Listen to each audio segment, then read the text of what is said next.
교재 89페이지를 제가 읽겠습니다.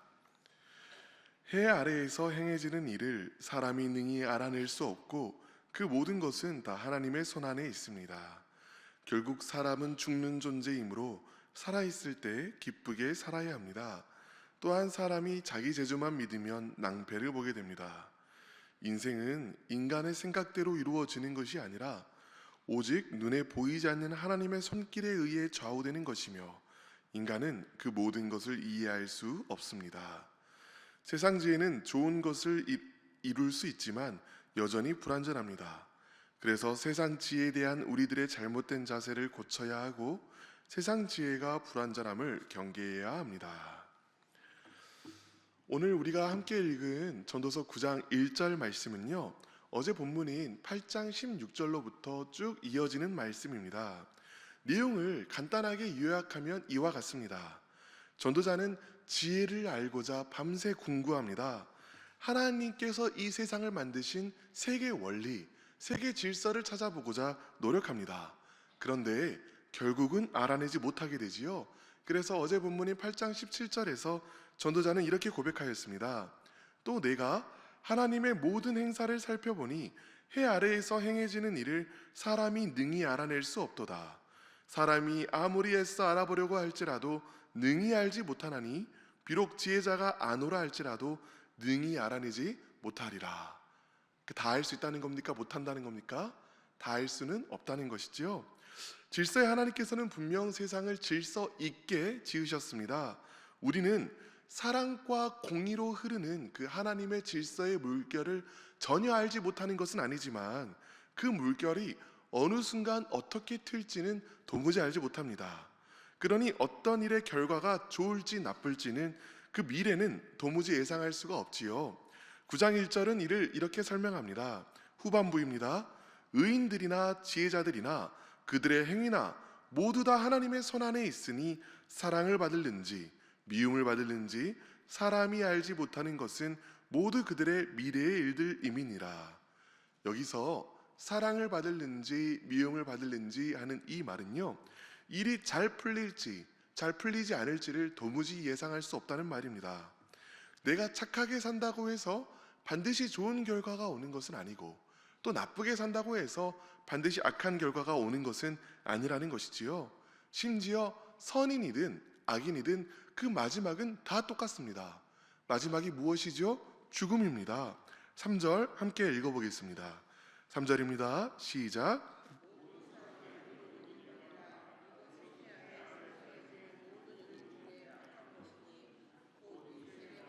악이 가득하여 그들이 평생에 미친 마음을 품고 있다가 후에는 죽은 자들에게로 돌아가는 것이라. 아멘. 우리가 이 땅에 살면서 무엇을 행하고 이 땅에 살면서 무엇을 쌓던 간에 마지막은 선인이든 악인이든 다 죽음으로 끝납니다. 그렇습니다. 죽음으로 이 삶이 종결됩니다.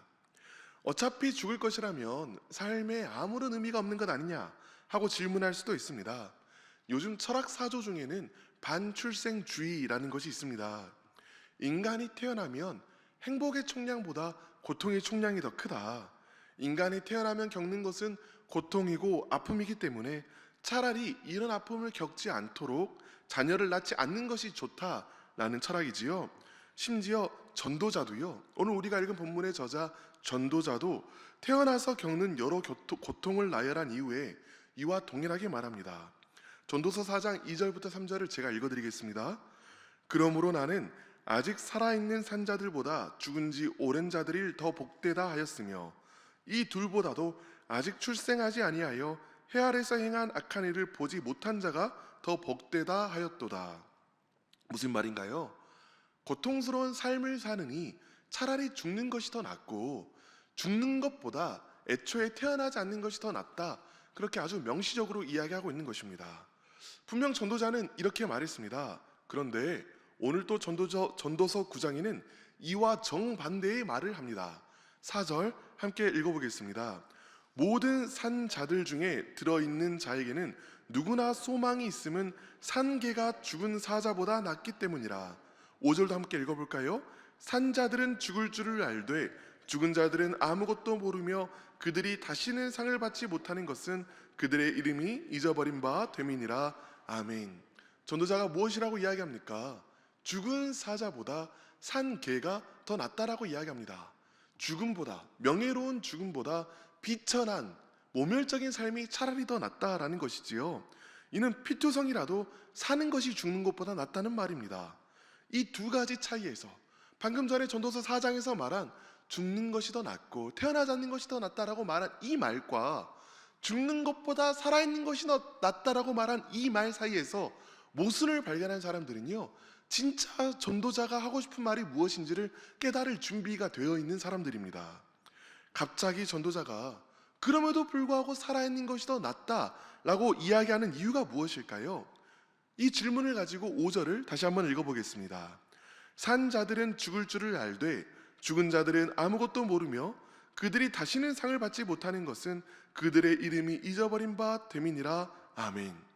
살아있는 것이 더욱 나은 이유는 무엇이냐면요, 살아있는 자들은 자신이 죽을 것을 알면서 살아가기 때문이라고 이야기합니다. 전도자는 죽음은 모든 가능성의 종결이다 라고 이야기를 합니다. 죽은 자들은 아무것도 새롭게 하지 못하고 아무것도 돌이키지 못합니다. 죽음은 변화가 불가능한 것, 고정된 것이라는 것이죠. 반면 살아있는 것의 유익이 무엇입니까? 산자의 유익은요, 언젠가 죽을 것을 안다라는 것에 있습니다. 오직 살아있는 자들만이 자신의 죽을 것을 미리 예상하고 있습니다. 죽음을 안다는 것은 우리가 이 땅에서 보낼 삶이 유한하고 한정적이라는 사실을 안다는 것이죠. 이제 죽음이라는 영원히 고정된 상태가 곧 온다는 것을 알고 있습니다. 그렇기 때문에 지금 삶을 돌이키고 변화될 수가 있습니다. 전도자는 바로 이 변화 가능성 때문에 삶을 예찬하는 것이죠. 살아있는 동안에는 변화될 수 있다. 그러므로 삶은 아름다운 것이다 라고 이야기한다는 것입니다. 첫 번째 기도 제목입니다. 돌이켜 하나님을 향하는 우리 되게 하소서. 돌이켜 하나님을 향하는 우리 되게 하소서. 사랑하는 여러분, 죽음에 대한 이야기를 계속해 보도록 하겠습니다. 쭉 뻗은 직선을 한번 생각해 보겠습니다. 살아있는 동안에는요, 이 직선의 방향을 바꿀 수가 있습니다. 변화시킬 수 있습니다. 그러나 죽음 이후에는요, 이 직선의 방향을 변화시킬 수가 없습니다. 아직 죽음 이후의 삶에 대한 계시가 없었던 전도자는 죽음 이후에는 이 선이 사라지는 것으로 생각했습니다. 그러나 우리는 알고 있죠. 죽음은요, 우리가 평생 살면서 만들었던 이 직선이 사라지는 것이 아니라 이 직선의 방향이 변화되지 않은 채로 무한하게 나아가는 것입니다. 삶의 직선이 하나님을 향했던 자는 죽음 이후에 변경 불가능하게 더욱더 하나님과 가까워지게 될 것입니다. 그런데 살아있는 동안에 그 방향이 하나님 반대로 죄와 악으로 향했던 사람은 죽음 이후에 무한하게 그 삶의 방향이 악으로, 죄로 향하게 될 것입니다. 결국에 하나님의 형상은 잃어버리며 어두운 곳에서 울며 이를 갈미 있게 되겠지요. 그렇습니다. 살아있다라는 것이 무엇입니까? 하나님의 섭리 안에서 반응하면서 살아갈 시간이 남아있다라는 뜻입니다. 내일 무슨 일이 일어날지 모른다는 불확실성에 대해서 전도자는 이야기하고 있지요. 그런데 내일 무슨 일이 일어날지 모르는 이 불확실성은요, 반대로 말하면 우리가 오늘 새로운 씨를 뿌리면 새로운 열매를 맺을 수 있다는 열린 결말을 의미하기도 합니다. 우리가 하나님 앞에서 무엇을 심느냐에 따라서 다른 열매를 맺을 수 있을 가능성이 우리에게 남겨져 있다는 것이죠. 바로 이것이 전도자가 말하고 싶은 것입니다. 세상의 악과 고통을 보면 차라리 태어나지 않는 게 나았을 만큼 인생은 괴롭다. 그러나 살아있다라는 것은 하나님께로 가까워질 수 있는 인생의 시간이 남아있다라는 것이다. 그러니 삶이란 얼마나 아름다운가, 삶이란 얼마나 찬란한 것인가. 오늘도 우리의 작은 지혜로는 다 이해할 수 없는 괴로움의 파도가 밀어닥칠 수 있습니다. 그러나 우리는요, 지금 이 순간 이 자리에서 이렇게 살아있습니다. 살아있기에 우리는 회개할 수 있으며 기도할 수 있고 이처럼 하나님을 찾을 수도 있습니다. 사랑하는 여러분, 죽음 앞에서 후회할 일이 있다면, 마지막 날 하나님 앞에서 후회할 일이 있다면 하나님께서 주신 이 소망의 시간, 지금이라고 불리는 이 시간 돌이키고 청산하는 우리 되기를 간절히 바랍니다. 이제 다시 새로운 질문을 여러분에게 던져보려고 합니다. 여러분들은 행복하신가요? 한번 마음속에 떠올려 보시겠습니다. 나는 행복한가? 한 심리학자는요, 이 질문에 대답하는 사람의 마음을 이렇게 분석한 바 있습니다. 행복하냐라는 질문을 들으며 사람들은요, 자신의 전반적인 행복도를 체크해보고 대답한다라는 거예요. 그래서 10점을 만점으로 하면은 대략 한 8점 정도 되면은 나는 행복하다, 나는 기쁘다 생각한다는 것이죠. 그런데 여러분, 이번에 또 새로운 질문을 던져보겠습니다. 여러분은 혹시 불행하십니까? 그 심리학자는 이렇게 이야기했습니다. 그런데 불행하냐라는 질문을 드리면 사람들은 전반적으로 내가 불행한지를 생각하는 게 아니라 불행의 구체적인 사례를 떠올린다는 것입니다. 그리고 얼마나 자주 그런 일이 일어나는지, 또 얼마나 그 일이 나를 힘들게 하는지를 생각한다고 해요. 그래서 그 사례에 따라서 때때로 자기 자신을 불행하다라고 이야기하기도 하고 그렇지 않다고 이야기하기도 한답니다. 즉, 요약하면 이렇습니다. 행복하냐는 질문에는 행복은 삶의 전반적인 만족도를 계산하면서, 불행하냐라는 질문에는 불행한 그 특수 상황 하나를 떠올리면서 나는 불행해 라고 생각한다라는 것이지요. 정말 그렇지 않습니까? 이 이야기를 책에서 읽으며 저는 정말로 그런 것 같다라는 생각을 했는데요. 그런데 여러분, 이런 방식으로 자신의 행복과 불행을 측정하는 것이 맞을까요? 전도서는 이런 마음의 습관이 아주 잘못된 것이라고 이야기합니다. 왜 그런지 한번 찬찬히 생각해 보도록 하겠습니다. 전도서의 핵심을 담고 있는 전도서 1장과 2장은 1장 2절은 이렇게 말합니다. 전도자가 이르되 헛되고 헛되며 헛되고 헛되니 모든 것이 헛되도다. 무슨 말인가요? 우리가 앞서 이야기한 것처럼 세상에 살아가는 사람들은 모두 다 죽고 세상에 쌓아가는 모든 것은 다 사라진다라는 말입니다. 세상은 거품과 같은 것, 또 보글보글하다가 툭 터져버리는 것처럼 금방 사라져버리는 것, 또 이균과 같이 불면 잠시 따뜻해졌다가 곧 차가워지는 것이라는 것이지요. 전도서는 세상의 배경색을 음울한 회색으로 칠해놓는 것과 같습니다. 그렇다면 이 음울한 회색의 세상 속에서 어떻게 살아가야 할까요? 그저 어둡게 우울하게만 살아가야 하는 것일까요? 그렇지 않습니다. 어제 말씀 전도서 8장을 잠깐 함께 살펴보도록 하겠습니다. 말씀 8장 14절과 15절, 8장 14절과 15절을 다시 읽어보겠습니다. 시작. 세상에서 행해지는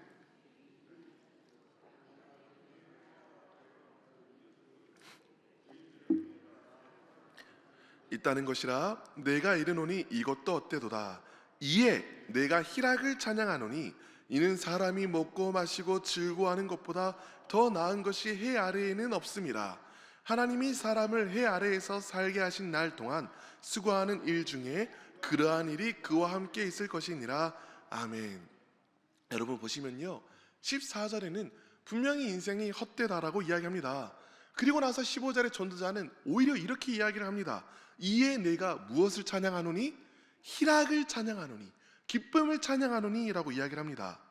그러니까 모든 것이 헛되기 때문에 오히려 전도자는 더욱더 희락을 찬양하겠다라고 이야기하는 것이지요.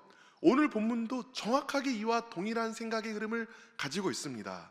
1절부터 6절까지 모든 것이 죽음으로 끝난다, 허무한다 라는 이야기를 한 이후에 오히려 삶을 기쁨으로 살아갈 것을 권면하고 있습니다. 함께 7절을 읽어보겠습니다. 9장 7절입니다. 너는 가서 기쁨으로 내 음식물을 먹고 즐거운 마음으로 내 포도주를 마실지어다. 이는 하나님이 내가 하는 일들을 벌써 기쁘게 받으셨음이니라. 아멘. 삶을 기쁨으로 살라는 것이지요. 전도자는 이렇게 이야기하는 것입니다. 7절은 기쁨으로 음식물을 먹어라. 8절은 옷을 밝게 입고 머리에는 향기름을 바르라. 9절은 내 사랑하는 아내와 함께 즐겁게 살라. 무슨 말일까요? 간단하게 말하면요, 순간순간 주어지는 일들에서 기쁨과 행복을 느낄 줄 알고 또 누려라 라고 이야기합니다. 제가 목사로서 장례식에 갈 때가 참 많이 있습니다. 마지막 화장 예배까지도 그 유가족들이 모여서 얼마나 우는지 몰라요. 그런데 울고 나서 함께 식사할 때에는 또 유가족이 이렇게 저렇게 키득거리면서 웃는 것을 볼 때가 참 많이 있습니다. 마음이 아프고 괴로울 때에도 터져나오는 웃음이 있습니다. 참으로 찬란한 웃음, 생명으로 약동하는 웃음입니다. 전도서는 이야기하는 것이지요. 우울한 이 회색빛의 배경 가운데 순간순간 터져나오는 그 웃음으로 찬란한 그림을 그려라. 이것이 우리가 그릴 수 있는 최고의 그림이다. 순간순간 찾아오는 기쁨에 집중하고 그 기쁨을, 그 행복을 하나님께서 주셨다, 감사하다라고 고백하라는 것입니다.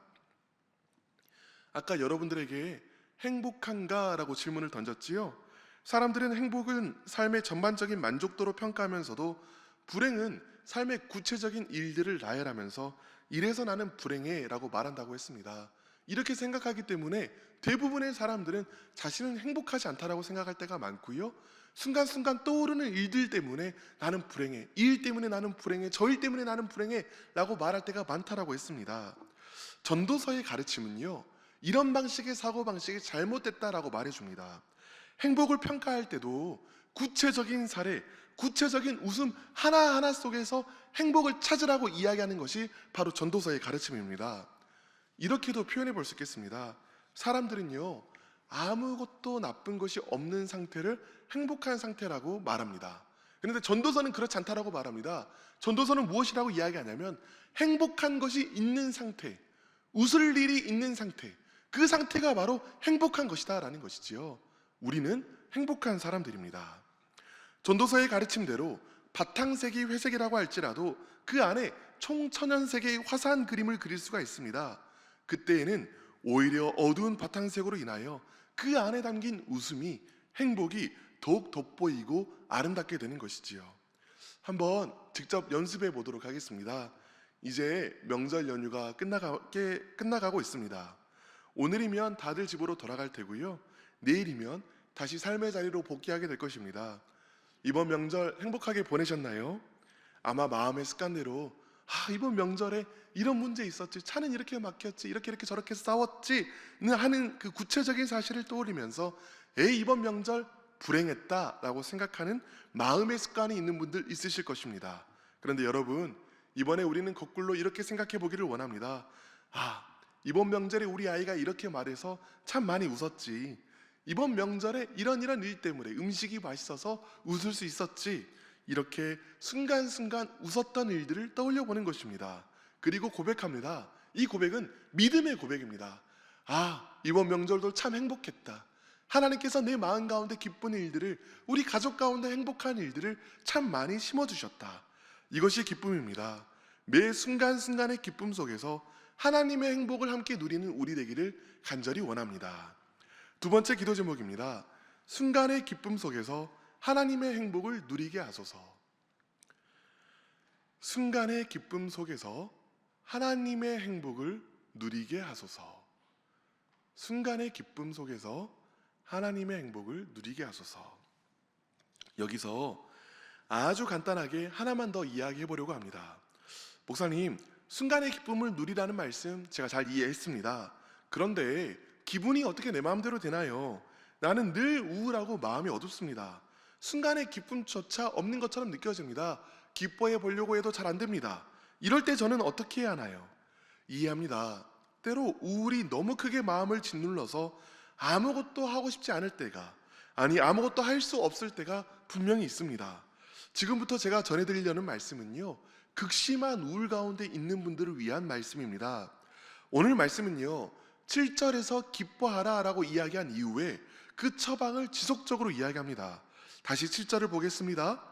너는 가서 기쁨으로 내 음식물을 먹고 즐거운 마음으로 내 포도주를 마실지어다. 이는 하나님이 내가 하는 일들을 벌써 기쁘게 받으셨습니다. 7절에서 기쁨을 취하는 방법이 무엇입니까? 음식을 먹고 마시는 것입니다. 또 8절은 이렇게 이야기합니다. 내 의복을 항상 희게 하며 내 머리에 향기름을 그치지 아니하도록 할지니라. 기쁨을 취하는 방법이 무엇이냐면 예쁜 옷을 입고 몸을 단장하는 것에 있습니다. 여러분, 전도자는요, 기쁨을 누리기 위하여 거창한 일을 해내라고 이야기하지 않습니다.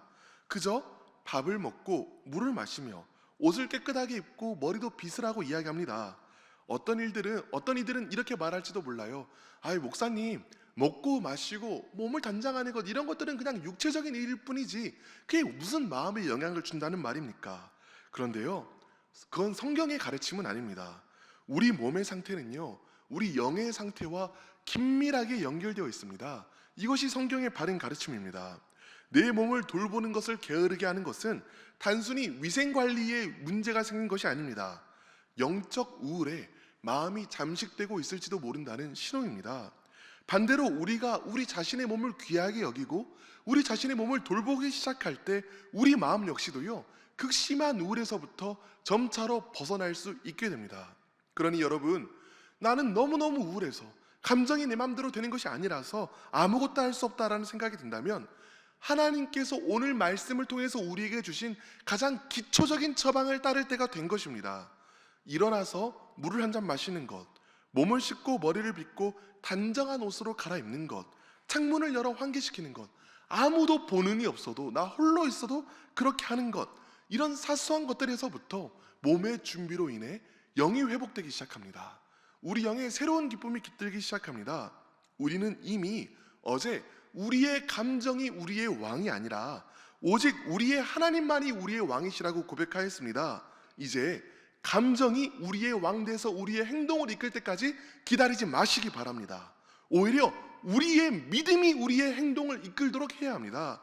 7절 후반부는 이렇게 이야기합니다. 이는 하나님이 내가 하는 일들을 벌써 기쁘게 받으셨음이니라. 하나님께서 기뻐하실 작은 행동들이 무엇인지 각자의 자리에서 고민해 보시기 바랍니다. 그 행동들의 리스트를 만들고 무엇을 해야 할지 한번 써보고요, 그리고 하나씩 실천해 보시길 바랍니다. 믿음으로 감정에 짓눌려 있는 것이 아니라 믿음으로 행동하기를 먼저 선택할 때에 하나님의 기쁨이 우리의 감정을 서서히 그러나 확실하게 변화시키실 것입니다. 회색의 바탕에 하나님의 총천연색의 기쁨이 깃들게 될 것입니다. 이런 우리 되기를 우리 주 예수 그리스도의 이름으로 축복합니다. 마지막 기도 제목입니다. 작은 순종들로 마음의 기쁨을 지키게 하소서. 작은 순종들로 마음의 기쁨을 지키게 하소서. 이제 세 가지 기도 제목으로 함께 기도하겠습니다. 첫 번째 기도 제목입니다. 돌이켜 하나님을 향하는 우리 되게 하소서. 두 번째 기도 제목입니다. 순간의 기쁨 속에서 하나님의 행복을 누리게 하소서. 마지막 기도 제목입니다. 작은 순종들로 마음의 기쁨을 지키게 하소서. 이제 이 세 가지 기도 제목으로 함께 기도하겠습니다. 주여 믿습니다. 주여 믿습니다. 주여 믿습니다.